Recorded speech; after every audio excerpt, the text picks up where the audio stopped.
Bueno, pues buenas tardes y dar las gracias a la organización que nos ha procurado este menú tan suculento, que hemos empezado con una conferencia fantástica y después con una mesa redonda que nos ha costado a todos trabajo dejarla, ¿no?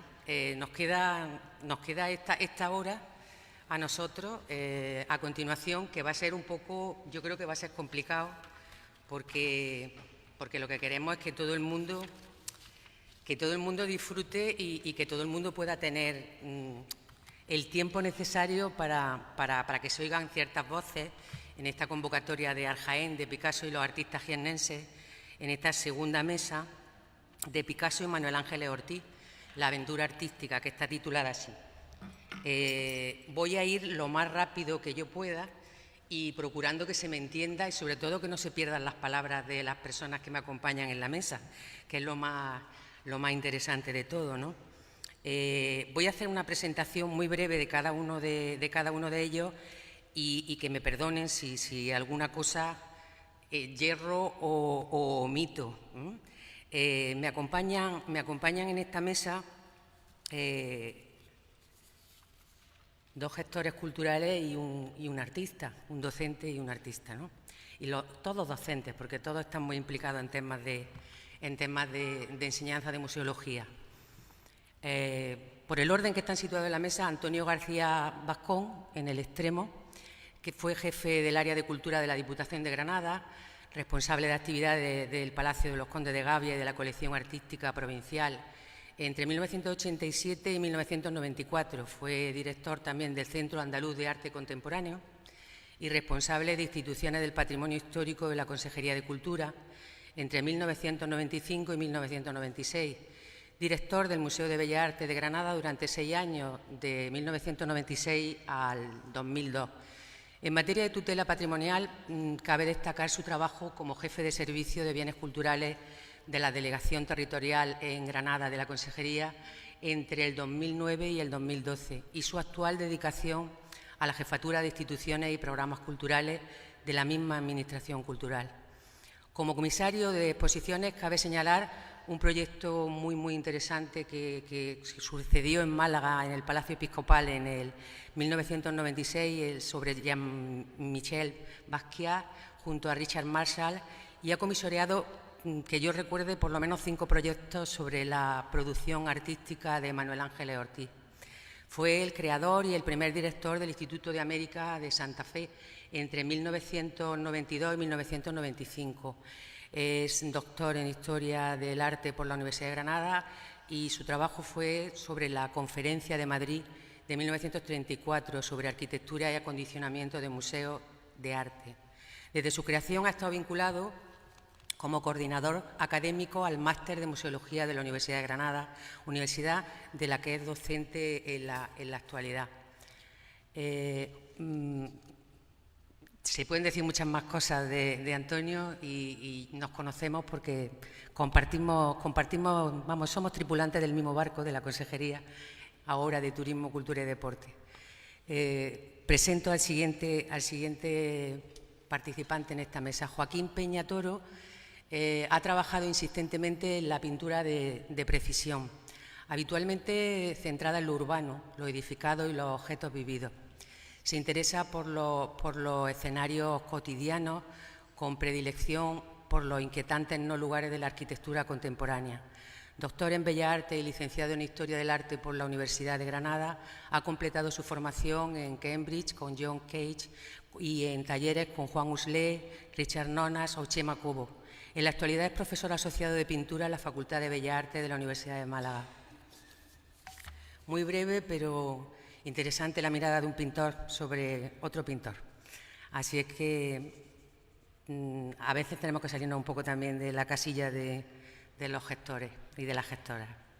Y finalmente, próximo a mi corazón y a mí, a su sitio en la mesa, Ricardo Tenorio Vera, licenciado en Filosofía y Letras, especialidad en Historia del Arte por la Universidad de Granada, máster de Museografía y Técnica Expositiva, miembro del Cuerpo Superior Facultativo de Conservadores de Museos de la Junta de Andalucía desde 1998, conservador que fue del Museo de Málaga entre el 99 y el 2002, vocal de la Comisión Andaluza de Museos entre el 2002 y el 2004 y director del Museo de Bellas Artes de Granada desde el 2002 hasta la actualidad. Publicaciones todas las del mundo, pero por destacar algunas, el inventario de pintura, dibujo y escultura del Museo de Bellas Artes, comisariado de exposiciones todos los días, cada día, siempre, pero ahora mismo yo tengo en la memoria diálogos, obras singulares de pintura barroca en los museos de Andalucía, Museo del Hermitage de San Petersburgo. Docencia, pues destaca, igual que García Bascón, su participación como docente en las sucesivas ediciones del Máster de Museología de la Universidad de Granada, impartiendo diversas materias que van desde la gestión económica, la documentación, la conservación preventiva, el diseño de los almacenes. Es un poco como cómo hacerse conservador o hacerse curador. Se puede aprender en varias lecciones. Si fuéramos un poquito más jóvenes, Ricardo, te hubiera ganado la vida con mods de esos que se hacen en pequeñas píldoras informativas y nos podría formar en lo que hay que hacer dentro de un museo. Bueno, pues esta mesa que hemos empezado así de forma precipitada ya en el límite del tiempo va de los artistas jiennenses y sobre todo de Manuel Ángeles Ortiz.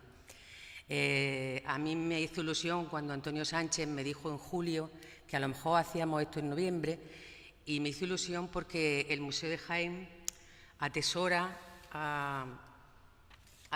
un fondo de este artista, de Manuel Ángeles Ortiz, yo creo que muy importante. Y como toda la mesa que nos ha precedido ha hecho homenaje a una persona que ya no está, yo también me sumo al de José Guirao, pero me sumo también el de otra persona, porque en el Museo de Jaén Manuel Ángeles Ortiz y Pablo Picasso se llaman Pilar Palazón. Se llaman Pilar Palazón porque fue una activista, una política jiennense que fue la que movió el reconocimiento a Manuel Ángeles Ortiz en 1981 para que se le reconociera como hijo predilecto, la que consiguió que se comprara por suscripción popular un grabado, una estampa de la última serie de Picasso y que tenemos en el Museo de Jaén. Y bueno, actualmente ella ha sido la última donación por motivo de legado testamentario que hemos recibido del Fondo Manuel Ángeles Ortiz. Se han incorporado 3 obras de su propiedad que ella quiso, que hizo su mandato testamentario de que estuvieran en el Museo de Jaén, pero como ella era Pilar, con el mandato de entregarlo y con el mandato de que ampliáramos y mejoráramos la exposición que se dedica a Manuel Ángeles. Aunque, eso sí, yo siempre discutía con ella, es el único museo que tiene una sala monográfica dedicada a Manuel Ángeles Ortiz hasta ahora y bueno, por eso me hacía especial ilusión y porque sé que en esta mesa yo, seguro que también ustedes, pero yo sobre todo voy a aprender mucho. Con lo cual le voy a dar la palabra a Antonio García Bascón, compañero y sin embargo amigo. Tienes toda la palabra. Gracias, Paqui, por tu hermosa presentación.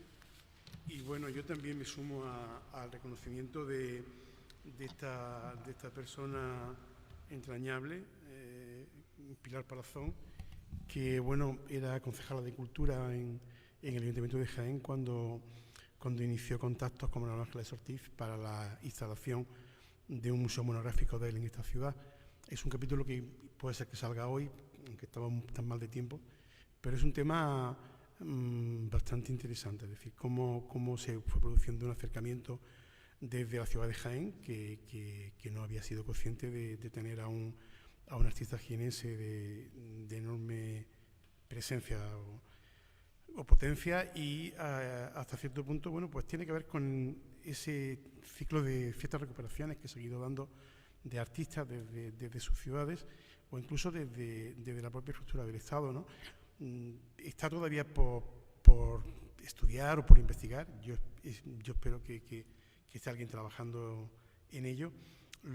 Los acercamientos del Estado español a Ángeles Ortiz, es decir, tanto el que se produce en la época de Chueca-Goitia, ¿no? Que yo creo que con consecuencias bastante interesantes para un acercamiento a Picasso más intenso desde Madrid, y también pues el acercamiento que Herbert Toussel hace en los 80, desde la concesión del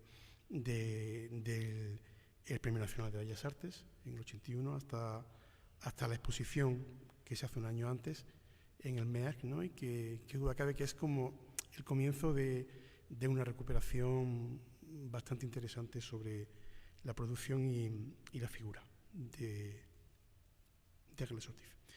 En ese sentido, bueno, también quería confesar, para comenzar, que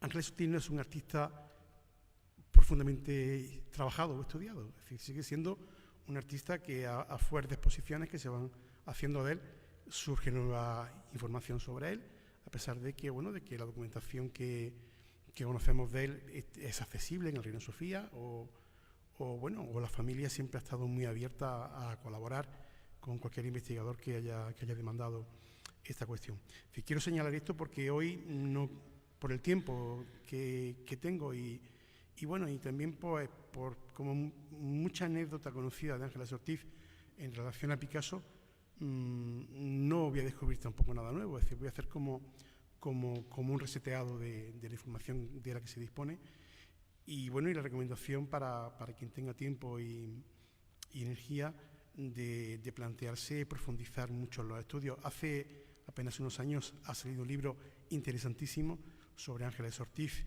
en la Argentina. Era todo un enigma, Ángeles Ortiz en la Argentina. Es de un profesor de la Universidad de Granada, Rodrigo Gutiérrez, y auténticamente ha sido una sorpresa como de pronto 10 años de la trayectoria de un artista cobran una vida nueva, ¿no? Un vigor nuevo. ¿Qué decir del Ángeles Ortiz de la Segunda República, ¿no? Es decir, ¿qué decir de un artista que vuelve con la República a España y que hasta el año 39 pues tiene una vida entre Madrid y Barcelona muy intensa, pero de la que no sabemos tampoco mucho? No hay. Pero en fin, voy a comenzar con una ponencia que voy a intentar que sea lo más breve posible para dejar también que mis compañeros puedan hablar y sobre todo para si hay alguna pregunta que pueda calentar el debate y que pueda ser de interés, tenerla en cuenta. Perdón. Bueno, en el principio fue falla, ¿no? Es decir, es muy distinto hubiera sido la existencia de Ángeles Ortiz, artista nacido en Jaén en 1995 y fallecido en París en el 84, de no haber conocido a Manuel de Falla. Parece mentira como un hombre sin hijos fue capaz de actuar como un auténtico padre para toda una generación de artistas y escritores en la Granada de los años 20. Él será quien redacte 4 cuidadas cartas, como todo en él, para otros tantos amigos en París, que debían ayudar en todo lo que pudieran a este joven artista, hundido emocionalmente tras la muerte de su esposa. Que sepamos, 2 de esas cartas lograron el efecto deseado. La dirigida a Ricardo Viñes, que era en ese momento un pianista de prestigio internacional que vivía en París, y la entregada en mano por Ángeles Ortiz a la familia Picasso. Picasso, en este momento, radicado ya durante más de 20 años en París, casado con Olga Korkova, y paradigma de artista de su tiempo para los componentes de una incipiente vanguardia periférica que admiraban en Manuel de Falla la amistad con el malagueño. La amistad de este músico y del pintor venía de antiguo, porque ya habían colaborado juntos en el Tricornio y hay que señalar también que la llegada de Ángeles Ortiz en el año 22, en octubre, no va a ser la primera llegada, va a ser su segunda estancia en París. Un año antes, Ángeles Ortiz, recién casado, y ya con su hija nacida, pasará 3 meses en el año 21 en París, acudiendo a clases en la Academia de la Grande Chaumière, y no tomará contacto en ese momento con nadie de la vanguardia histórica. Después, en ese sentido, esta amistad intensa con Picasso bueno, pues va a durar casi para el resto de sus vidas. Y hay que señalar quizá un punto curioso, que es como hasta qué punto la crítica no ha llegado a disociar el nombre y la trayectoria de Ángeles Ortiz de La larga sombra de Picasso. En ese sentido, pues nos sorprende un comentario un tanto ligero que hace Gaya Nuño en el tomo correspondiente a Velar Hispaniae, cuando trata a Ángeles Ortiz como secretario de Picasso, ¿no? Cosa sorprendente, porque hubo una relación intensa entre Gaya Nuño y Ángeles Ortiz. En fin, qué duda cabe que las noticias sobre el acceso al pintor malagueño por parte de nuestro pintor han sido siempre como de dominio público. Él va a ejercer, encantado, como introductor de embajadores ante Picasso de no pocos españoles que estaban deseosos de conocer al genio, Dalí, Buñuel, etc. Entre las dos largas estancias de Ángeles Ortiz en París, una entre el año 22 y el año 32 y entre el año 49 y el 84, hay que señalar que Ángeles Ortiz tendrá una gran cercanía al pintor malagueño. Qué duda cabe que una cercanía más basada en la amistad personal, es decir, eran siempre coincidentes en gustos, les encantaban los toros, el flamenco y todo lo que a Ángeles Ortiz, todo lo que a Picasso le pudiera recordar España, ¿no? Y en ese sentido, en esta segunda etapa, ya con Picasso instalado en la Costa Azul, hay que señalar que los encuentros serán mucho más esporádicos. Hay un vistoso repertorio de las imágenes que quizás voy a pasar casi que del tirón para después poder concentrarme de forma muy breve en una relación de obras en las que, bueno, alguien puede...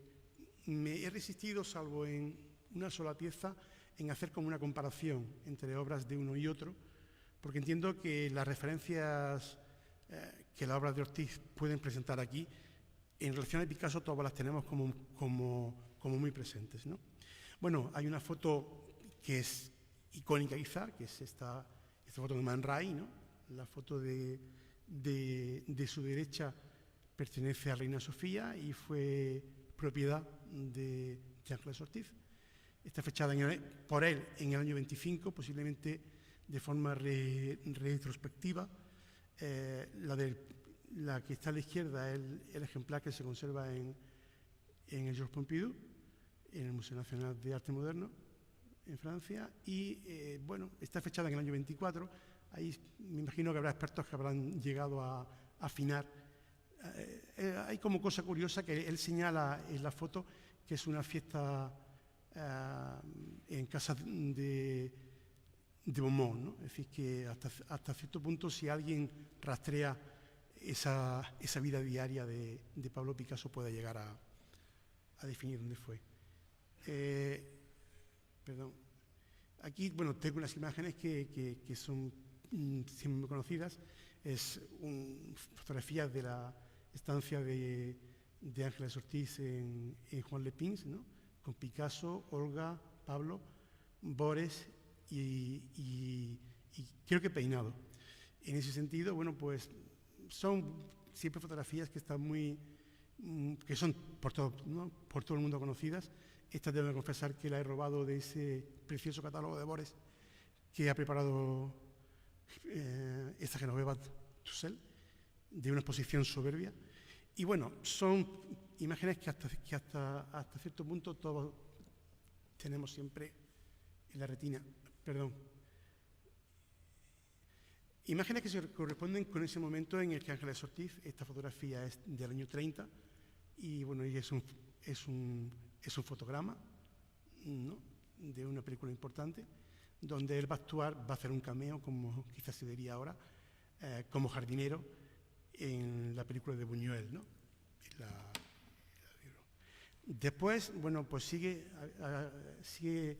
habiendo en los años 50, sobre todo entre el año 49 y el año 55, hay todo un repertorio bastante sólido de las imágenes del tiempo pasado. Esta fotografía es con Pablo Picasso en el puerto de Antibes, ¿no? Después de un rodaje de un documental. Imágenes muy cotidianas donde él, bueno, pues aparece con la familia Ortiz como si fuera uno más, ¿no? Aquí con François Gillot, con Maya y con el propio Picasso. Más escenas, ¿no? Con Javier Vilató. Y bueno, vemos un Ángeles Ortiz fornido y hermético. Y hay que señalar algo también que, bueno, que aunque sea como el pasado, es importante. Era un hombre con gran éxito entre las mujeres, ¿no? Y bueno, siempre se mantuvo en forma y activo, ¿no? Peculiar, pues posiblemente creamos que estuvo presente en el trabajo que hizo John Milley en el año 49 y Mayorís, ¿no? Y bueno, de hecho, pues entre el material que tenía Ortiz en su casa, destaca esta fotografía que es también icónica y que bueno, y que la tiene en su dormitorio, ¿no? Una cosa como muy curiosa. Y hay un ciclo también como muy curioso que está fechado en septiembre del año 50, es en la casa del enólogo Castel, ¿no? Y bueno, vemos a Ángeles Ortiz con Picasso, son 5 imágenes, en algunas de ellas pues lo vemos cantando flamenco, ¿no? Y bueno, era en ese comentario que hacía antes de esa cercanía que había entre Picasso, aquí lo vemos con la pareja Bataille y con Leiris, ¿no? Y bueno, hasta cierto punto va a estar en esos años como muy relacionado con él. Hay que señalar que, bueno, que esa presencia de Ángeles Ortiz, que es casi cotidiana en la Costa Azul, va a verse interrumpida posiblemente después del viaje de Ángeles Ortiz a Argentina, donde va a pasar un año y donde expondrá en la Galería Bonino. Y bueno, pues ya no se va a retomar con la frecuencia que se oía antes. Hay que señalar también que Ángeles Ortiz, a partir del año 60, establece una relación con su segunda esposa, con Brigitte Bardin, y a partir de ahí, bueno, pues se produce quizá un alejamiento de Ángeles Ortiz de la Costa Azul, que va a cambiar por unos veraneos en la Bretaña francesa y sobre todo en Granada. Es decir, es el momento en el que Ángeles Ortiz vuelve esa visión Granada. Aquí vemos una imagen con Paul Eluard, poeta con el que también tendrá a partir del año 50 una relación de cercanía, posiblemente vinculada a la amistad con Picasso. Ya sabemos que la vinculación entre Picasso y Paul Eluard era muy intensa. Y bueno, aquí lo vemos en un previo a la inauguración de la exposición en la galería de Henriette Nipse. Abreviando, ¿no?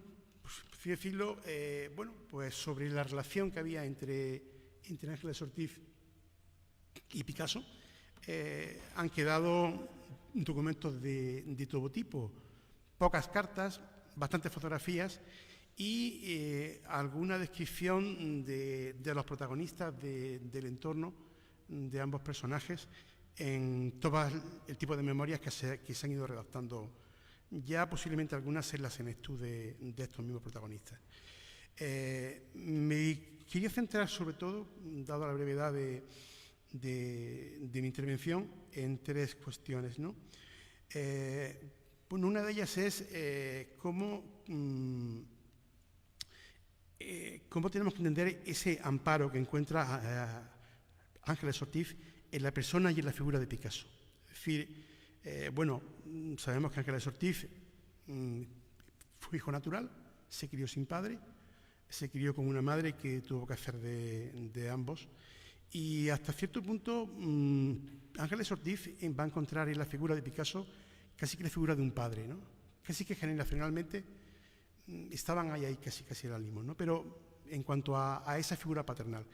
Eso va a ser tan importante que cuando Ángeles Ortiz tenga que recurrir, tanto en su salida del campo de concentración en el año 39, como en los apuros económicos que va a pasar en París durante el año 39, va a acudir continuamente a Picasso con cartas en las que le va a solicitar ayuda económica. Es decir, creo que hay que tener mucha confianza con alguien como para pedirle dinero, ¿no? Bueno, pues lo más curioso es que la relación epistolar que hay refleja una relación casi más que entre dos amigos que se piden dinero, entre un hijo que le pide dinero a su padre, ¿no? En segundo lugar, también quería señalar esta secuencia de fotografías que vamos a ver ahora de obras de Ángeles Ortiz, que se sitúan en un plano cronológico y que actúan sobre la producción de Ángeles Ortiz como un elemento, no digo perturbador, pero sí hasta cierto punto como de la asimilación de ciertos postulados por Ángeles Ortiz, que cuando no tenía esa intensa relación con Pablo Picasso, funcionaba de una forma como más autónoma. Y también quería hablar de la presencia de la obra de ambos artistas en sus propias colecciones. Es decir, muchas veces es un termómetro para saber hasta qué punto la admiración o el trato entre ambos pudo ir a más o no. También con el aspecto de fenómeno tan particular que ya sabemos que Picasso no era dado a regalar cuadros. De hecho, sorprende mucho en las memorias de Luis Buñuel cuando dice que conoció a Picasso en el estudio de Ángeles Ortiz y le pareció una persona osca y sin interés, ¿no? Es decir, una persona que estaba muy lejana del concepto que tenía como pintor de él, ¿no? Y esa frase como que la remata diciendo que luego siguieron teniendo contacto y que incluso que le regaló un pequeño cuadrito de una Pañitas en la playa que se perdió en la Guerra Civil. Yo tengo dudas que Picasso le regalara ningún cuadro a Luis Buñuel, a no ser que alguien tenga la certeza de que ese cuadro existe o se ha llegado a encontrar. Entre los hitos que yo quería marcar de esa primera etapa, aquí hay algunas escenas más, ¿no? Como esta fotografía del año 54 de Ángeles Ortiz con Paloma y con Claude, ¿no?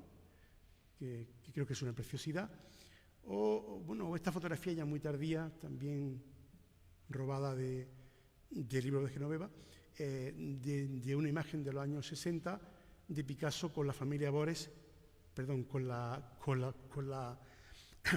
pareja Bores y con la pareja Ortiz-Badán, ¿no? A partir de ahí, si nos centramos más en los años 20, que son cuando situamos a Ángeles Ortiz en el centro del mundo, no por así decirlo, hay como tres ámbitos que son como muy curiosos. Uno es todo el trabajo que hace Ángeles Ortiz sobre las escenografías que le van a encargar. Tanto la de Falla, para el retablo de Maese Pedro, que hará con Viñes y con Lanz, ¿no? Como las que va a recibir para Genoveva de Brabante, de Satie, o Obad, de François Poulenc, ¿no? Ese es un bloque de trabajo que va a tener como una presencia muy obvia en estos años y que hasta cierto punto se podía haber completado con otro encargo de Falla, de La vida breve, en el que Ángeles Ortiz no llega nunca a ningún acuerdo con los responsables del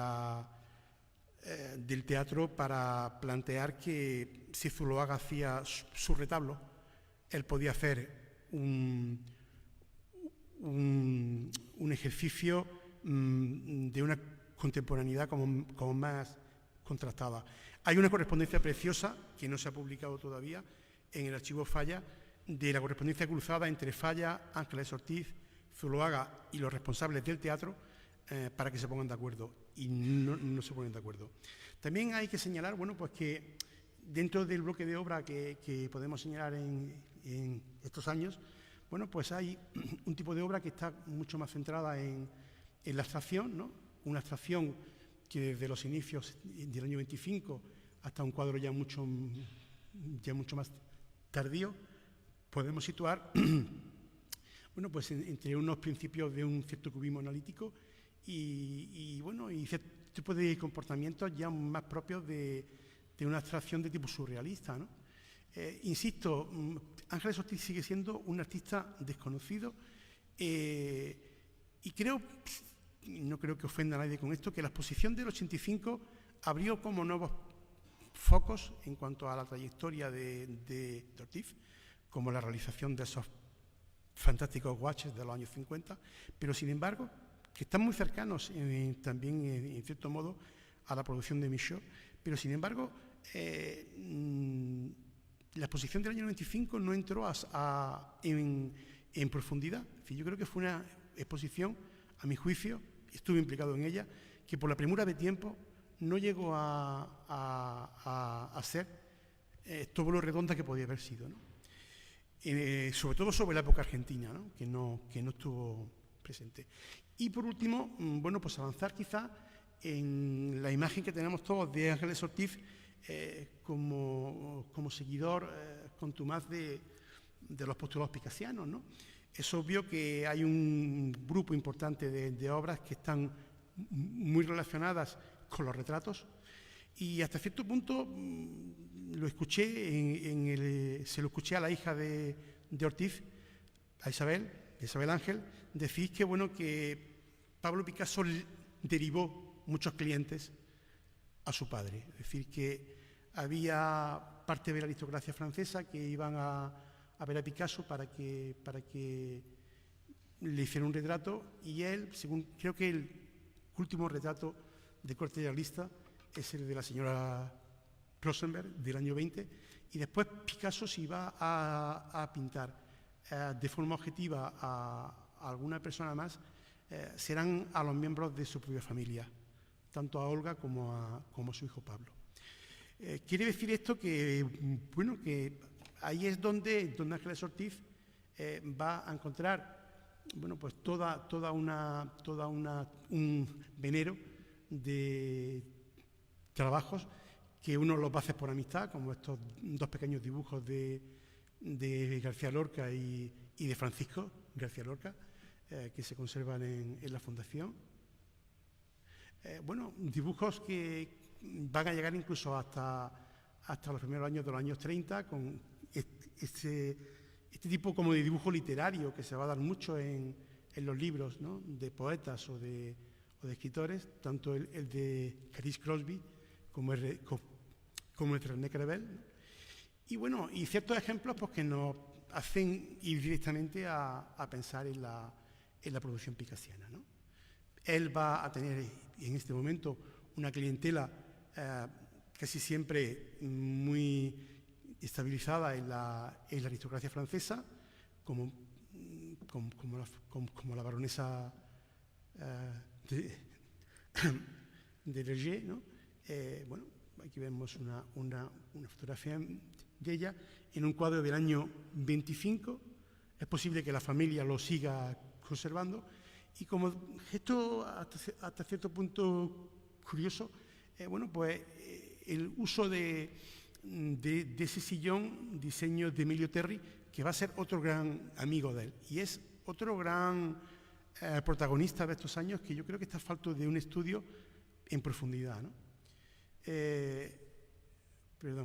También va a tener una relación intensa con la familia Gorgo, ¿no? Aquí vemos dos cuadros pintados por Marie Laurencin de la baronesa. Bueno, aquí tenemos un retrato del barón Gorgo, de Napoleón Gorgo. Hoy día se conserva solamente el cuadro pequeño, porque el cuadro en origen era muy superior. El retrato de la baronesa, que se conserva en el Museo de Grenoble, ¿no? Y bueno, también otro retrato de ella y otro retrato de ella. Va a tener una relación intensa con los Beaumont, con los Polignac, en fin, con toda una suerte de gente que va a ser la principal clientela de este tipo de trabajos, ¿no? E irá, como es lógico, pues evolucionando hacia un cambio formal en cuanto a la configuración, que acabará en los primeros años de la República con el retrato de Fernando de los Ríos para el Ministerio de Justicia o de Marcelino Domingo para el Ministerio de Educación. Es decir, este es el Ángeles Ortiz que más o menos conocemos, una producción bastante más amplia. No he querido entrar en la parte de su época vinculada con la Segunda República, donde, bueno, él viene a España y sigue manteniendo una relación intensa con toda la aristocracia que en ese momento se había acomodado a la Segunda República, como es la duquesa de Dato o la familia Figueroa, en fin, todos los Romanones, Lleves, en fin, toda una suerte de nueva aristocracia, vieja aristocracia que se había acomodado. Y en ese sentido, para quien no la conozca, pues les invito a la descripción que hacía Foxá en Madrid de Corte Checa, donde el paradigma de arte degenerado es una inauguración de Ángeles Ortiz, ¿no? Donde aquello era todo un desmadre estalinista y putrefacto, ¿no? En ese sentido, hay una etapa, como antes les he comentado, que está por trabajar, que es esa relación de él con la mujer de Carlos Morla, ¿no? Que es muy interesante. Los retratos que hace de la mujer de Carlos Morla, que en palabras de Manuel Abril eran un tanto sórdidos y escandalosos porque incorporaba pelo natural al propio retrato y puntillas, ¿no? Encajes de dudosa procedencia. Con esto un poco cierro el ciclo de estos años y ya, bueno, voy a ser muy breve en cuanto quería traer también este cuadro. Es un cuadro que está en Jaén, es un cuadro que compró la Consejería de Cultura en el año 95 a la familia y que compartió el pabellón de la República del año 37 en París. La relación se retoma en el año 49, cuando Picasso está en Vallauris. Y, bueno, lo más interesante es una suerte de trabajos que Ángeles Ortiz va a realizar en el taller Madura, como es este plato que se conserva en el Museo de Málaga, o esta figura, siento que la imagen sea tan oscura, que nos lleva a pensar en esas obras picasianas donde va a emplear el mismo soporte, ese jarrón picudo, ¿no? que es tan familiar a cierta producción de Picasso de Vallauris, y cuya importancia capital reside, bueno, es como muy curioso porque se conserva una carta de Ángeles Ortiz a Zabaleta en el año 49, en el que le pregunta que si va a ir y que si ha comprado sombrero, ¿no? Porque Picasso quiere un sombrero cordobés y parece ser que el responsable de llevarlo sería Zabaleta. Esta etapa va a ser muy importante con toda la secuencia de imágenes que antes he enseñado para adentrar a Ángeles Ortiz en el trabajo de cerámica en Granada. Es decir, él cambia esos veranos de la Costa Azul por ese reencuentro que tiene con la ciudad, y quería traer estos 4 ejemplos hechos por Ángeles Ortiz en la fábrica de Faja Lauza, que nos llevan también un poco a establecer como una cierta relación con obras picasianas, ese borde lleno de circulitos, ¿no? Otras piezas que no he enseñado, donde hay una plaza de toros, donde hay un ruedo, ¿no? donde se está haciendo la fiesta. Bueno, o este ejemplo que es ya como excesivo, ¿no? Es decir, hasta cierto punto, pues puede ser incluso ya escandaloso, ¿no? Como Ángeles Ortiz, no sé si por un homenaje a Picasso o por alguna intención concreta hace este tipo de pieza, que también les tengo que confesar que estuvo hasta el último día de su existencia en su cuarto. Es decir, ahí he tenido la suerte de conocer mucho a la familia Ortiz y de acopiar información de primera mano. No tanta suerte con Brigitte, porque cuando ya la conocí era muy mayor y estaba en un estado lamentable, pero sí para saber cómo convivía Ángeles Ortiz con todos estos objetos. También quería traer esta obra que está en el Museo de Jaén, se compró también del año 62-63, se compró en el año 96, siendo director general Marcelino Sánchez, a quien hay que agradecerle. Antes ha estado aquí, no sé si sigue o no, ahí está, sí. Bueno, pues tanto la compra de Fugitivos como esta pieza fueron por su mediación.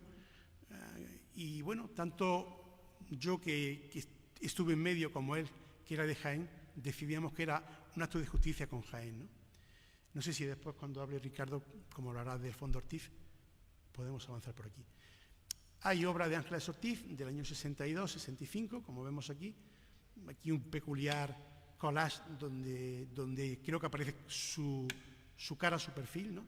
Y bueno, y algún tipo de recortados ¿no?, abstractos que nos llevan de forma instintiva a ciertas obras picasianas, ¿no? Sobre las obras que tuvo Picasso de Ángeles Ortiz, pues no he encontrado ninguna, ni en el Museo Picasso, donde se guardó parte de la colección particular de artistas que no fueran él, como en otros sitios. Yo desconozco si Ángeles Ortiz llegó a regalarle obra a Picasso y si, bueno, está en manos de la familia o está en manos de otro sitio. Y lo que sí que tengo son como varios ejemplos de obras que sí tuvo la familia Ortiz, como este dibujo que le regaló Picasso en el año 39 a Ángeles Ortiz, bueno, pues, que participa de este ciclo que está vinculado con Dora Maar, ¿no? El célebre pañuelo del año 51 del Congreso de la Paz, ¿no?, donde Ángeles Ortiz tiene problemas serios con la justicia francesa por haber asistido a este encuentro. Este cartel, que es como el paradigma de una serie de carteles que Ángeles Ortiz fue atesorando durante años de Pablo Picasso, casi siempre firmados por él. Y esta fotografía que antes les he comentado que estaba en su cuarto, en su dormitorio.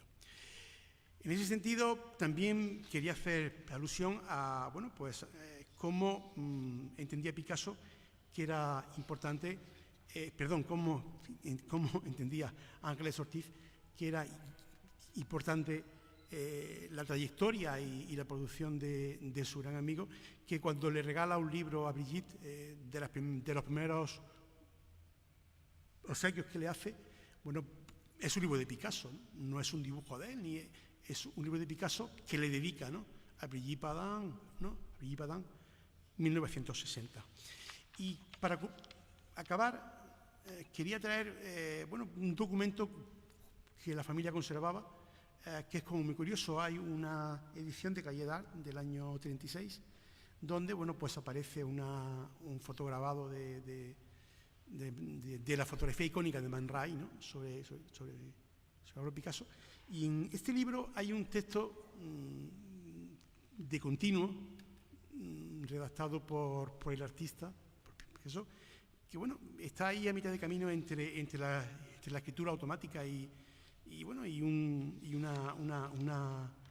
cierta intencionalidad textual. Bueno, es un texto largo que no les voy a leer, ¿no? Empieza: ascuas de amistad, reloj que siempre está dando la hora, bandera que flota tan alegre y removida por el soplo de un beso sobre la mano. Es un texto bellísimo y traigo este documento que pertenece a la familia Ángeles Ortiz, donde en un pliego, no sé si arrancado de ese mismo libro o recortado o conseguido por Ángeles Ortiz en el año 39, pues él escribe un texto bastante privado y bastante intenso, ¿no? Se lo voy a leer y ya con esto concluyo. Dice: yo he recogido en la tarde de los años tu gigantesco, tu enorme corazón, donde tus mariposas riegan los adornos de tu jardín, y he visto mucho más profundamente la vida de tus silbidos acaracolados en el terciopelo de tu alma. Sé de los sabores ásperos de tu salud de miel y voy por los ríos donde te paseas, cuando te ocultas de los hombres vestidos de negro. Y más aún, he visto cómo brotan de tu gigantesco, de tu enorme corazón, tus brincos engaravitados de luces en sonámbulos colores de los días de tu vida. Salud, Picasso, mi gran amigo. Y es todo.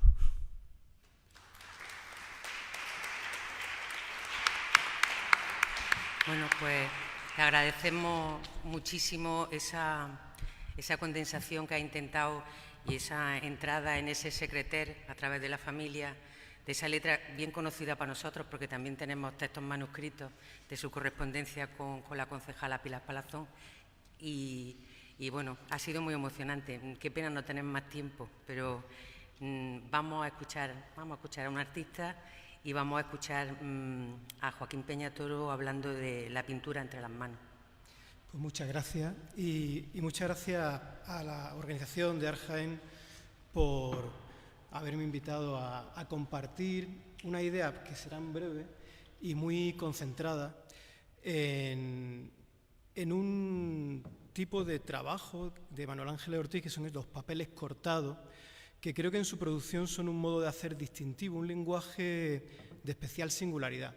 En pantalla tenemos del año 75 una exposición donde la contraportada de ese folleto aparece girado un albaicín que es del año 67, 8 años más tarde. La contraportada de su exposición es un papel cortado que es lo que me gustaría centrarme de la producción, y me gustaría hablar de esos albaicines con los regresos a Granada a partir del año 58. Pues Manuel Ángeles Ortiz pintará, recortará, grabará estos albaicines, y creo que estas piezas que están entre el dibujo y el bajorrelieve son decisivas en su camino. Coincide mi interés con una exposición reciente donde estuvo este material, celebrada por la Universidad de Granada en mayo del año 22, una exposición de cámara por su pequeño formato, pero también por su enfoque sobre estos albaicines, con una focalización sobre este tema muy concreto y con un título muy contundente, que era Albaicín Obsesión. Los comisarios José Javier Gómez y David Martín decían estos albaicines de Manuel Ángeles que contienen fuertes estructuras, con contenido dibujístico y una combinatoria múltiple. Es eso lo que me atrae del trabajo, de este trabajo facetado, que es una organización plástica heredada del cubismo que impactará a Ortiz directamente de Picasso, ¿no? Es conocida la cita en la que Ortiz dice que conocer a Picasso, lo que vi, y el cubismo hicieron de mí una especie de sartén de rosetas, ¿no? de palomitas. El cuadro del Reina Sofía que tenemos en pantalla, que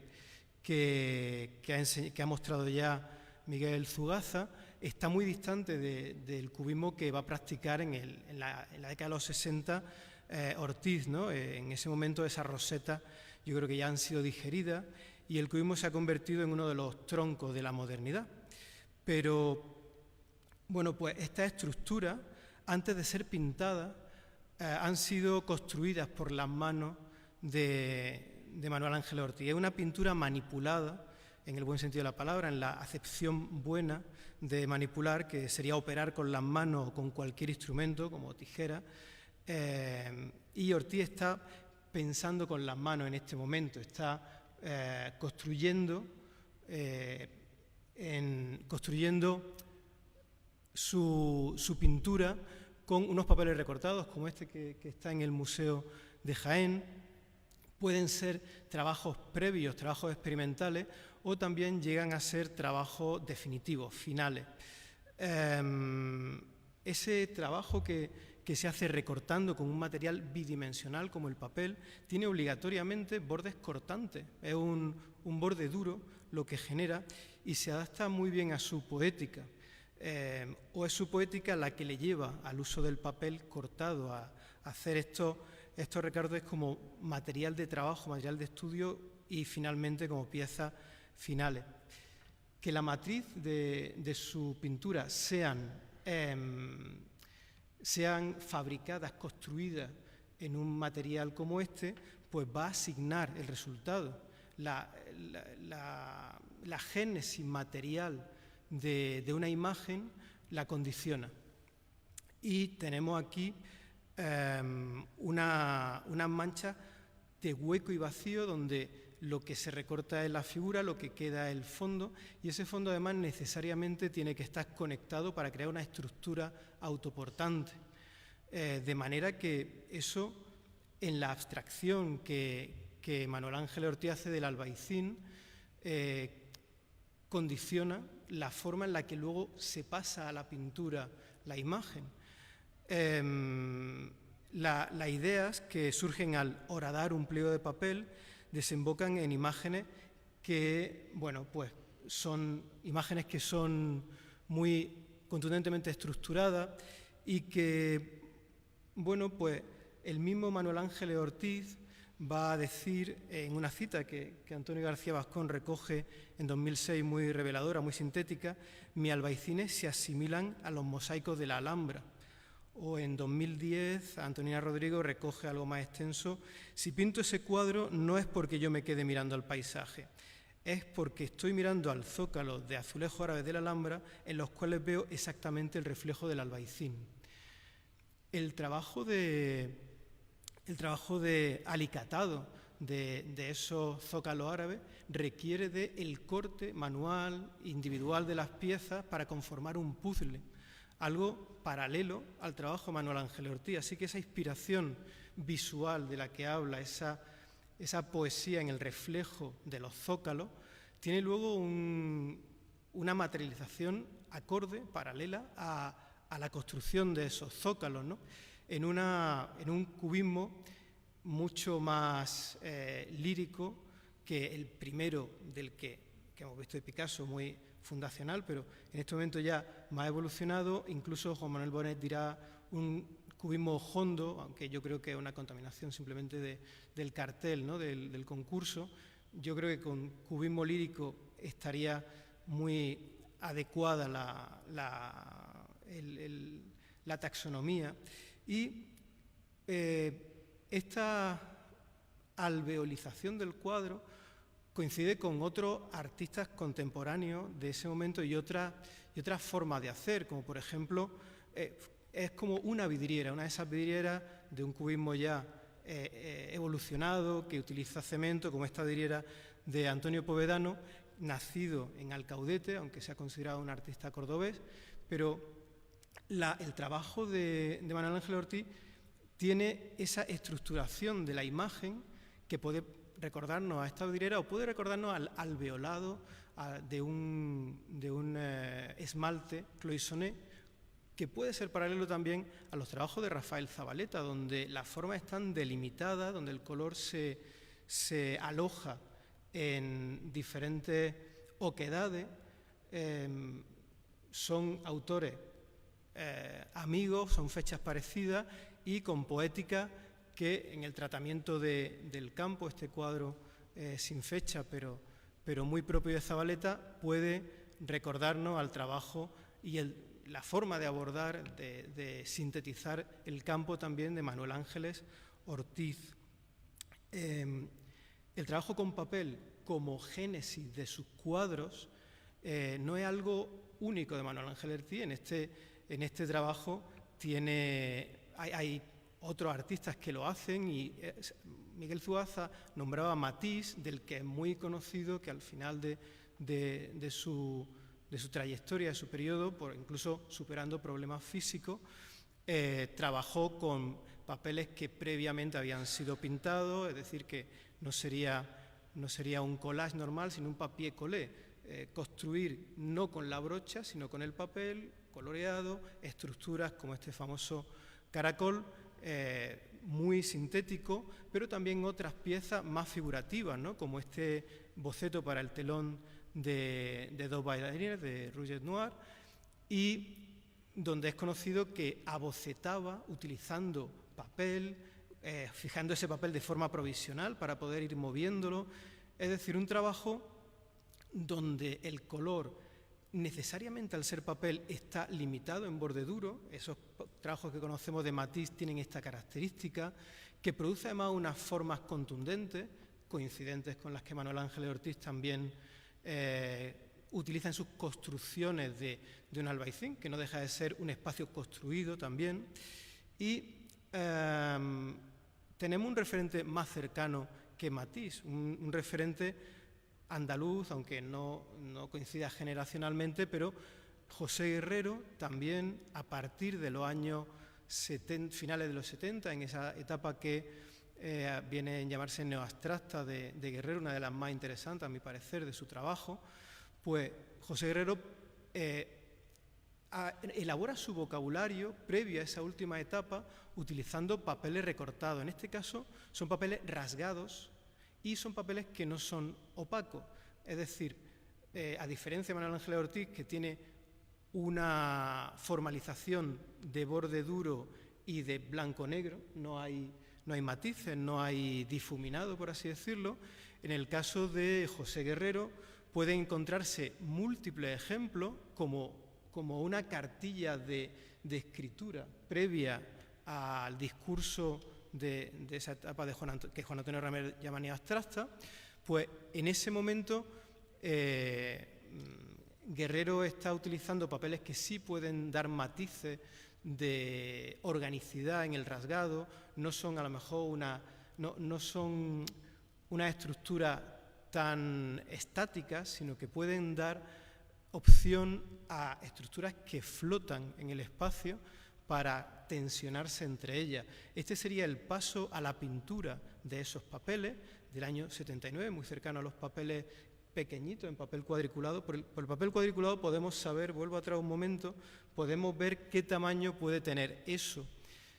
Pero esas manchas de papel que podrían ser mínimas quedan monumentalizadas por el reencuadre que hace Guerrero para conseguir que la mancha ocupe todo el espacio y los intersticios se conviertan solo en grietas. De manera que, aun siendo de pequeño tamaño, la mancha sí resulta monumental, acorde con la proyección que tendrá en el lienzo, en los lienzos de este momento. Este cuadro, aunque no lleve título, es muy significativo porque es un regalo a su mujer, a Roxane, está dedicado por detrás en el aniversario de su boda, y vemos que las piezas de pintura tienen una vibración entre ellas que podría recordar cómo un papel charol se desgarra mostrando la parte blanca posterior a la parte coloreada del papel, o cómo papel seda, que también está empleado, puede tener diferentes matices. De modo que, tanto en pintura como en grabado, son litografías intervenidas por Guerrero, ya con un lenguaje más desarrollado, más maduro, pero con origen claramente en esos bocetos del finales de los 70 que hemos visto. Pues el trabajo en papel, previo al trabajo de la brocha, dirige cómo deben ser esas manchas, cómo deben ocupar el espacio y qué borde, qué dentado incluso de esas imágenes se producen en una pintura que, siendo gestual, parece azarosa, parece espontánea, pero con este laboratorio de mancha podemos ver que está premeditada y que está sistematizada. Vuelvo al papel del Museo de Jaén, que incluye una segunda capa de pintura que se combina con la pieza recortada, con esa reja, ese facetado del papel. Y tiene esto que ver también con los trabajos de grabado que se realizan en este momento. ¿Qué lenguaje, qué técnica elige Manuel Ángeles Ortiz para su producción de grabado? Pues diversas técnicas. Es cierto que la litografía es más inmediata, es cierto que el trabajo en calcográfico resulta más tradicional, pero los albaicines que más llaman mi atención son los que están realizados en linóleo. Linóleo, una técnica que Sousa y Domínguez atribuyen como heredada de Picasso, quien desarrolla una importante serie con esta técnica a partir del año 1951 con el impresor Hidalgo Arnera. Picasso abre el camino en esa técnica que a lo mejor no es la más detallada, a lo mejor no es la más académica, una técnica que quizá no sea primera fila, no era considerada primera fila, pero siguiendo ese ejemplo, Manuel Ángeles Ortiz talla su albaicine en la plancha del linóleo del mismo modo que corta los papeles que hemos visto haciendo ese filtro sobre el papel inferior y consiguiendo pues unos resultados en el grabado paralelos a los de su pintura y estos a su vez paralelos a los de su trabajo en papel, como pueden ser también los troquelados, que en el Museo de Jaén, como pieza única, como piezas finales en este caso sin ninguna duda, forman parte de su producción ya en el año 67, o sea que en un momento más quizás experimentado, después de haber trabajado piezas como esta, que confieso que es mi favorita, donde no hay color, es simplemente como una pequeña escultura, una escultura plana o con un pequeño relieve, donde la sombra es la que trabaja la sombra física es la que hace lo que en el cuadro serían sombras coloreadas, sombras pintadas. Y bueno, pues una pieza como esta me hace pensar, no he querido tampoco excederme en las referencias, pero me hace pensar en el monumento que le encargan en homenaje a García Lorca, donde él lo que plantea es un monumento que podría ser de bulto redondo y que sería de bulto redondo, o sea, sería practicable alrededor, pero plantea una lámina plana, horadada, con 3 granadas, en un trabajo paralelo a esta génesis a través del papel que consolida, en mi opinión, pues la estructuración geométrica del cubismo como una construcción de la imagen. Y con esto pues le agradezco su atención.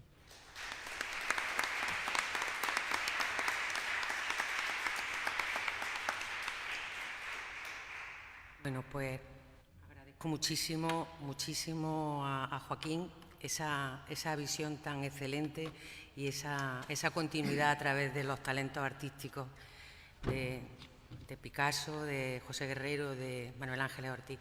Me da mucha pena, pero es que no me puedo entretener en comentarios y quiero dejar el espacio suficiente para que Ricardo Tenorio nos cuente cómo de abundante y cómo de interesante son los fondos que atesora el Museo de Bellas Artes de Granada de Manuel Ángeles Ortiz. Tienes la palabra. Bueno, pues muchas gracias a la organización por invitarme a participar en este seminario, porque además nos va a ofrecer la oportunidad de dar a conocer un poquito más, de difundir un poquito más los fondos del Museo de Bellas Artes de Granada, en concreto los de Manuel Ángeles Ortiz. El propósito de esta intervención no es ni más ni menos que eso, que es dar una visión, lo que nos permite el tiempo, sobre esa colección que tenemos de Manuel Ángeles. La desventaja de actuar el último y ya con la hora pasada es que corremos el riesgo de aburrir y de robarle tiempo a la comida. Voy a intentar ser breve, porque ya digo que el propósito es simplemente ofrecer una visión general de Manuel Ángeles. A nadie se le escapa que Manuel Ángeles Ortiz es una de las grandes aportaciones de Granada al arte contemporáneo y es una figura fundamental tanto para el Museo de Bellas Artes de Granada como en general, y de su propio discurso expositivo, un discurso expositivo que ya se remonta al año 2008, que estaba y sigue estando muy centrado en Granada y en los granadinos como un hecho diferenciador con respecto a otros museos, ¿no? Lógicamente, en ese contexto, Manuel Ángel adquiere un papel fundamental, ¿no? Lamentablemente, la disponibilidad de espacio que tenemos en el Palacio de Carlos V no nos permite, no solamente con Manuel Ángeles, sino con otros muchos artistas desde el 17 hasta el 20, no tenemos la posibilidad de ofrecer una visión mucho más amplia de esos pintores.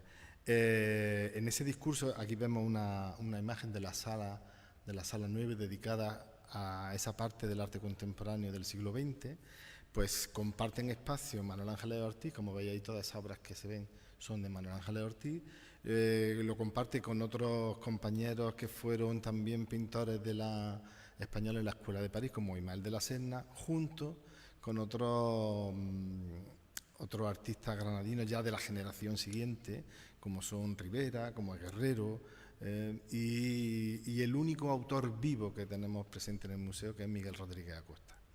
en ese espacio tan pequeño condensamos todo eso. Sigue siendo Manuel Ángel el más representado en esa sala. Pero además Manuel Ángeles es quizá el autor de la colección del museo con más presencia en sus fondos. Porque, voy a dar un pequeño dato, de los 2.183 obras que componen los fondos museísticos del museo, la obra de Manuel Ángeles alcanzan el número de 122, lo que equivale al 5,5% del total de los fondos. O sea, no es una cuestión baladí. Si tenemos en cuenta que en el Museo de Bellas Artes se expone actualmente un 6,5% de sus fondos, porque son unas 136 piezas, podemos decir que los fondos de Manuel Ángeles ocupan un lugar muy, muy importante. También tengo que decir que aparte de esos 122 piezas, hasta el año 2012 el número el fondo era mayor, porque se lleva a cabo en el 2012 una reordenación de fondos de la colección museística de Andalucía y se ceden al Museo de Jaén 24 obras de Manuel Ángeles Ortiz, que estaban compuestos por 4 pinturas, 2 papeles recortados, un collage y 17 estampas. Además de esto, yo sí quisiera un poco contextualizar, o dar otra visión de esa colección que tenemos nosotros, porque al margen de los dibujos que tenemos de Manuel Ángeles, que son prácticamente todos, casi en su totalidad, de 1922, aunque nos llegan por distintas procedencias, sí quisiera destacar que, salvo esas obras de 1922, prácticamente no tenemos nada de Manuel Ángeles Ortiz anterior a eso. Es más, no tenemos nada hasta los finales de los años 50. Quiere decir que hay toda una etapa varias etapas de Manuel Ángeles Ortiz de las que no tenemos prácticamente nada que ofrecer. Yo echo mucho de menos no solamente la etapa formativa de Manuel Ángel en Granada, también cuando pasa por Madrid, pero fundamentalmente algo que a mí, a título personal, me gusta muchísimo, que es la etapa parisina, esa etapa en la que conoce el cubismo, y otras corrientes, otros movimientos artísticos, y que llenan sus cuadros de color y de forma que lamentablemente no podemos ofrecer al público. Como luego se han configurado esa colección, tiene mucho que ver con la disponibilidad que tenía la familia de ofrecer obras, pero también de lo que el mercado de arte ha sacado a la luz. No salen muchas obras, digamos, de esos periodos que a nosotros nos interesan, ¿no? De los previos, de la formación, de la etapa parisina y tal. Entonces, del resto, pues un poco insistir más sobre lo mismo. De los años 50, seguimos teniendo finales de los 50, hasta 1981. Claro, a partir del año 58, que es cuando a Manuel Ángeles Ortiz se le permite volver a Granada, el tema granadino, sea el alhambreño o sea esas pequeñas variantes de tema alhambreño, es una constante, y su albaicina es una constante en su pintura, y lógicamente está muy bien representada. Y yo no puedo evitar hay algo que es inevitable o inherente a mí, que es la parte técnica. Entonces, aunque sea un poco aburrido hablar de números, pero sí yo creo que va a ayudar un poco a entender un poco esa colección que tenemos nosotros, ¿no? Como decía, el total de fondos actuales, quitando aquello que se reordenó y están ahora en Jaén, tenemos 122 obras de Manuel Ángeles Ortiz, de las cuales 8 son de titularidad estatal, forman parte de la colección estable, 113 pertenecen a la colección museística de Andalucía, y tenemos un depósito de terceros. Por materia, la materia más representada sigue siendo la caucografía, con 71 estampas, le sigue pintura, con 27 obras, el dibujo, con 17 piezas, de papeles recortados tenemos 4, 2 piezas de cerámica y una escultura.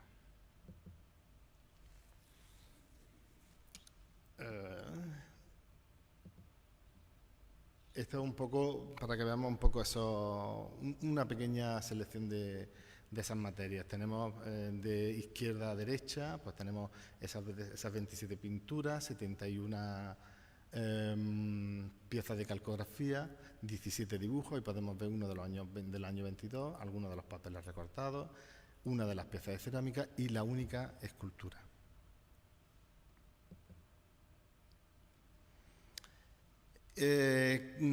También es muy revelador la forma de ingreso de esas obras, ¿no? Cómo se han ido incorporando a los fondos del museo. En concepto de compra hay un total de 112 obras. El autor en 1959 donó 7 piezas, ahora veremos cuáles son, fundamentalmente dibujo y obra gráfica. Su segunda mujer, Brigitte Badin, donó 2 pinturas, 2 albaicines en el año 2000, y vuelvo a insistir, tenemos un depósito que se realizó no hace mucho, en el año 2021. Estas son las 7 obras que donó Manuel Ángeles Ortiz en el año 59. Como vemos, los dibujos todavía de esa etapa del año 22, muy figurativa, y por contraste donó esas 7 estampas, toda una versión del tema de los pájaros, ¿no?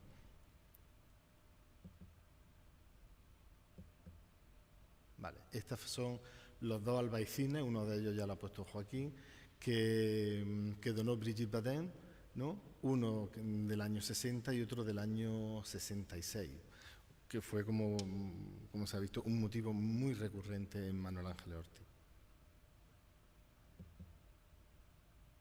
¿Puedes? Sí. Este es el depósito que tenemos que se produjo en el año 21 de los hermanos Garrido Pareja, el Consejo de Viejas.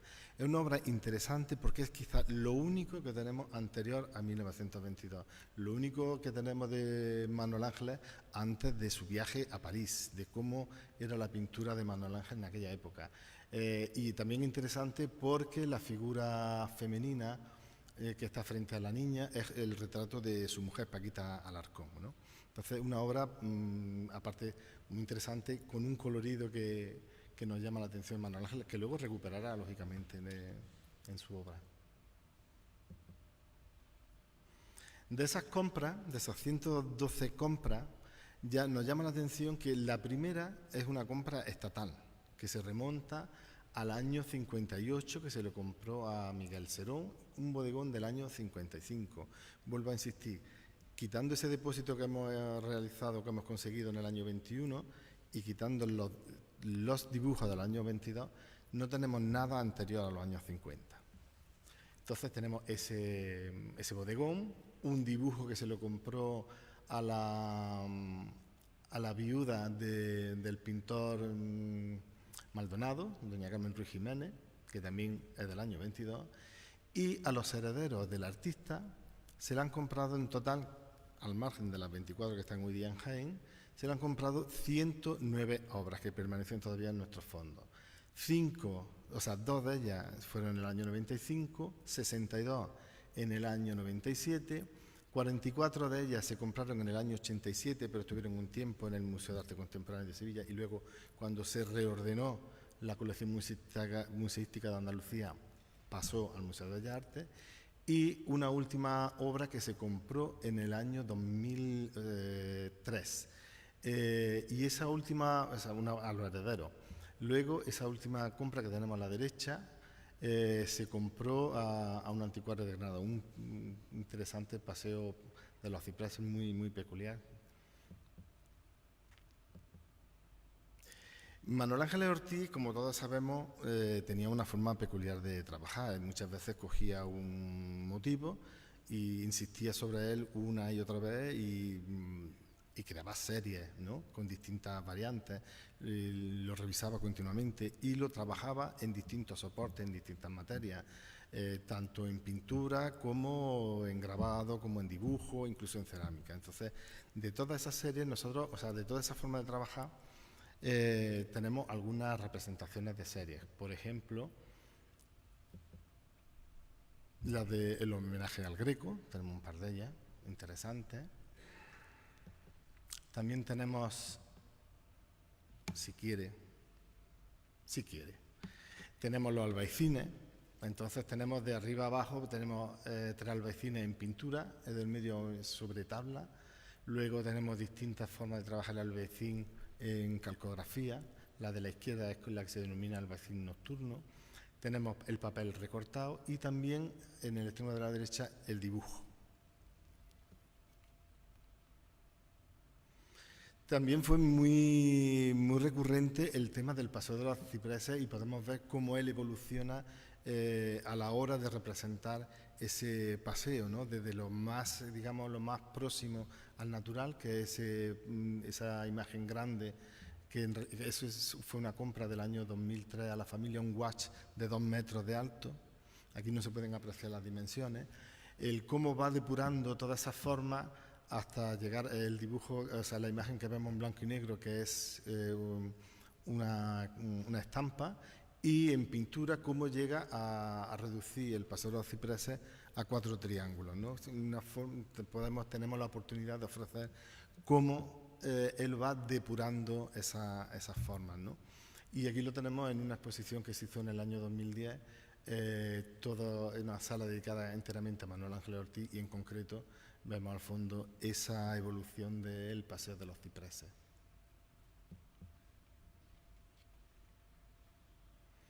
También trabajó mucho el tema de los pájaros, y aquí lo vemos en 3 tipos de materia y soportes. Tenemos en cerámica, lo tenemos también arriba en estampa y abajo en dibujo. El tema de las cabezas fue un tema muy recurrente a Manuel Ángeles Ortiz y la hizo de muchos tipos, ¿no? Yo te digo aquí algunas representaciones de ellas. Quizás la que más nos llama la atención sea la del extremo derecho, porque recuerda mucho a su segunda mujer, a Brigitte Bardin, y también la del centro, ¿no? Ese tipo de melena que casi nos podría recordar incluso hasta una menina, ¿no? Pero es su mujer, ¿no? Entonces las trabajó de forma individual, incluso como vemos a la izquierda casi que nos recuerda a un corazón, la del centro es como un híbrido entre el retrato de Brigitte y la forma acorazonada, pero luego también fue muy recurrente el componer con ella las cabezas múltiples, de las cuales también tenemos una buena representación, especialmente en pintura. De esa cabeza se pasaron a los perfiles y tenemos tanto un híbrido de los perfiles múltiples como las cabezas y también el trabajo en cerámica. De los perfiles que hemos visto anteriormente se pasó a algo casi que nos recuerda mucho quizás a la reducción geométrica que procede de su experiencia cubista del inicio, pero que va depurando con el tiempo. Evidentemente el recuerdo a lo picasiano es evidente, aún pasando por su propio crisol y por su propia manera de sintetizar las formas, ¿no? Tenemos a la izquierda el blanco y negro, es una estampa, y la derecha es una pintura.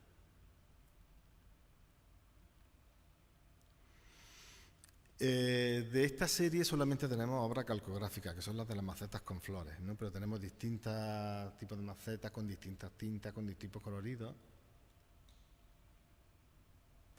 Y la que fue un tema de investigación constante y recurrente fueron temas de la Alhambra, tanto la Alhambra misteriosa, que es la que se corresponde a esta serie, la que nos recuerda mucho a las torres alhambreñas, a los arcos, si no arco alhambreño, arcos árabes, ¿no? Tanto de esa herradura apuntada, tanto el que vemos a la izquierda como a la derecha, en la que se mezcla el arco con un fondo que nos recuerda a la taurique. Y también dentro de esos temas arquitectónicos o de detalles arquitectónicos que le gustaba, digamos, recurrir a ellos, están los alicatados. En este caso, los alicatados los trata como si fuera incluso una arquitectura a la que le coloca el sol, la luna, ¿no? Y más que digamos, un elemento arquitectónico secundario. Y también tenemos varios ejemplos de esos desnudos triangulares, en el que el evidente recuerdo a Picasso está muy presente, ¿no? Con esa sintetización de las formas, pero que en este caso todas ellas se reducen a triángulos. Los papeles recortados, también tenemos unos cuantos, uno muy parecido al de Jaén, este paseo entre los árboles, y esa cabeza de gitana, que ya ha salido en alguna diapositiva en estas dos intervenciones, que nos recuerda también mucho, quizás la obra junto con los desnudos que más nos recuerdan a la influencia picasiana. Y terminamos con un autorretrato suyo, que lo tenemos aquí en Jaén, que siempre es muy recurrente y tiene ese dulce sabor de que es una obra, una visión del mismo. Y ya con esto doy por terminada mi intervención. ¿Vale?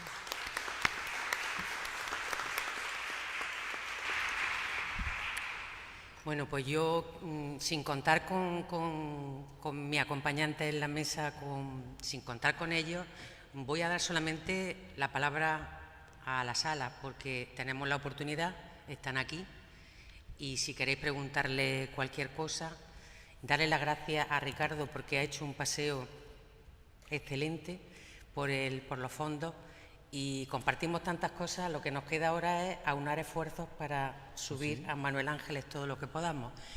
Y la sala tiene la palabra. Hola.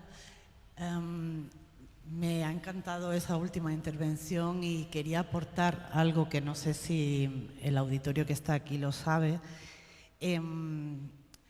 Más allá de lo que ha contado Paqui de esos años, desde 1981 a 1984, en el que Manuel Ángeles Ortiz está muy cerca de Jaén, y de Picasso además, porque coincide con los homenajes a Picasso, y cuando a él se le reconoce a través de Pilar Parazón y de una serie de gente vinculada al arte que impulsa su reconocimiento. Nosotros quisimos en 2020 retomar ese reconocimiento que quedaba desde lo municipal en la ciudad, quedaba olvidado. Es cierto que todas las instituciones de la ciudad han estado intentando poner en valor y conectar a la población con este artista nacido aquí, como la universidad, como las distintas fundaciones y evidentemente el museo, pero lo municipal no lo había hecho. Y quisimos recuperar esto fundamentalmente porque nos encontramos 3 obras de Manuel Ángeles Ortiz que estaban en los fondos municipales de arte contemporáneo, que nunca se habían mostrado y que además estaban en carpeta y tampoco se habían enmarcado. Incluso estaban en unas condiciones de conservación pues no las adecuadas, por dejarlo ahí. Una de ellas, Pájaras volando, pertenece a una de las series. He visto una exactamente igual en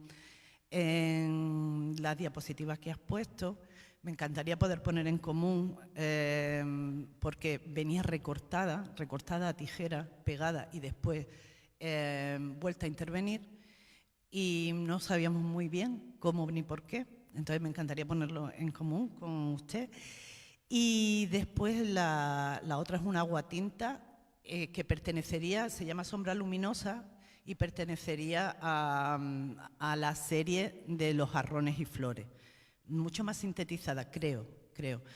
Y más allá de esa, y ahora esa es la más preocupante, hay un dibujo que él hace en 1975 en bolígrafo sobre papel, que la tinta está absolutamente, bueno, pues se está yendo. Está conservado en el archivo histórico de la ciudad junto con los legajos de 1400 y pico, porque es el mejor lugar donde puede estar conservado, pero por ahora no hay ninguna partida presupuestaria, ninguna atención como para consolidar la tinta o proceder a la recuperación del mismo. Paqui creo que ha podido verlo y es un dibujo que probablemente se pierda. Me encantaría eso, poder ponerlo en común. Esto sí, contaros que otra de las intenciones desde lo municipal es que Manuel Ángeles Ortiz conectase con la población. Desde un proyecto municipal de cultura de base, chiquitito, como se ha hablado antes, se hizo una exposición con Tempo en el que por primera vez estos 3 dibujos se expusieron. Estos 2 dibujos, porque el que está hecho, que es un bodegón de naranjas, El que está hecho a bolígrafo, ese no se pudo exponer por el estado que antes he comentado. Más allá de esta exposición, también quisimos que tuvimos la voluntad de que la población lo conociese sin tener que ir a esa exposición. Por tanto, Sombra Luminosa, una de estas obras, fue cartel del Festival de Otoño de 2020 y Pájara Volando fue el cartel de esta exposición, que tuvo bastante trascendencia. Y en las veladas flamencas Jaén Auténtica, que son un ciclo de flamenco que se hace aquí en verano, lleva 2 años siendo cartel, obra inspirada o directamente el cartel Manuel Ángeles Ortiz. Más que nada porque la ciudad, porque penetre en la ciudad, porque se impregne. Sabemos que producir iconos genera identidad y genera conexión con el arte más allá del interés en ir a una exposición. Entonces, bueno, quería decir eso, quería poner esto por si alguien que no pertenezca a la ciudad o que esté lejano a las cositas que suceden aquí no lo sabía. Y agradecer desde aquí a Paqui, que nos ayudó en todo este camino. Sin ella no hubiera sido posible y además es quien custodia el depósito de 2 óleos más que tiene Manuel Ángeles Ortiz, que son municipales, y nuestro grabado de Picasso, que tuvimos la oportunidad de juntar a Picasso y a Manuel Ángeles Ortiz en aquella exposición con Tempo.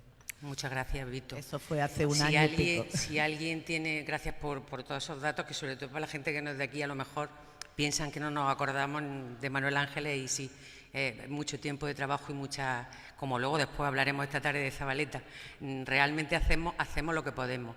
Cierto, si alguien más tiene alguna... Solo decir que si están por aquí gente que está de fuera, en la calle Portillo es un callejón que baja desde la catedral y en junio de este año se le puso una placa que le recuerda su nacimiento en esa calle.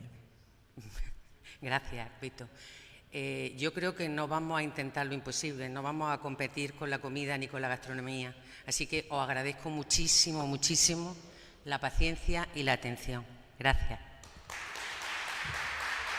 Yo le voy a aplaudir a ella, ¿eh?